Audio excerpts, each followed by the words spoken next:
যে মানুষটা প্রথম আমাকে শিখিয়েছে অ আ ক খ বর্ণমালা, তিনি আর কেউ নয়, আমার বাবা। যে মানুষটা প্রথম আমাকে বৃক্ষকে গাছ বলতে শিখিয়েছে, মাটিকে বন্ধু বলতে শিখিয়েছে, গনগনে সূর্যের সামনে একা দাঁড়ানোর কৌশল শিখিয়েছে, কোনো এক নদীর সাথে পরিচয় করে দিয়ে বলেছে এর নাম মধুমতি।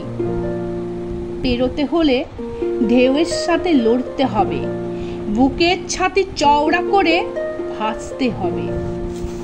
তিনি আর কেউ নয়, আমার বাবা। যে মানুষটা প্রথম আমাকে বলেছে তুমি সবার দাস হবে, কারোর কৃতদাস নয়, তিনি আর কেউ নয়, আমার বাবা। হঠাৎ কোনোদিন জ্বর হলে ভীষণ বকাঝকার পর ডাক্তার ডেকে সময় মেপে মেপে যে মানুষটা আমায় ওষুধ বাদলে দিত, তিনি আর কেউ নয়, আমার বাবা।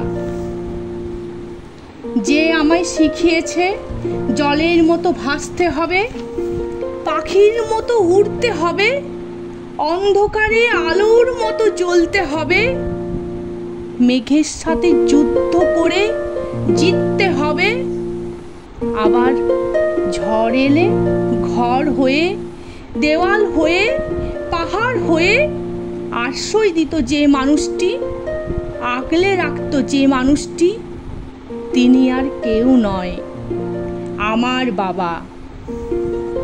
আমি পড়তে না বসলে বইগুলো সব ছুঁড়ে ফেলে তোর দ্বারা কিচ্ছু হবে না বলে গালি দিত যে মানুষটি, আবার আমি পড়তে বসলে বাজার থেকে 2-1 টাকার খরচ করে চকলেট কিনে জানালা দিয়ে হাত বাড়িয়ে ধরিয়ে দিত যে মানুষটি, তিনি আর কেউ নয়, আমার বাবা। পাথর তোলার কাজে একদিন ভীষণ রেগে গিয়ে আমায় ডেকে বলল বাবা তুলতো এটা।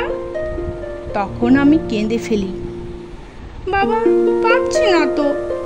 তবুও বাবা নাছোড় বাঁধা বলল তোল, তোর সমস্ত শক্তি দিয়ে তোল।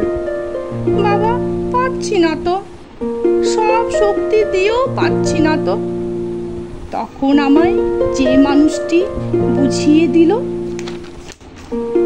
তুই যদি তোর সমস্ত শক্তি একাই হবি তবে আমি কে, তিনি আর কেউ নয়, আমার বাবা।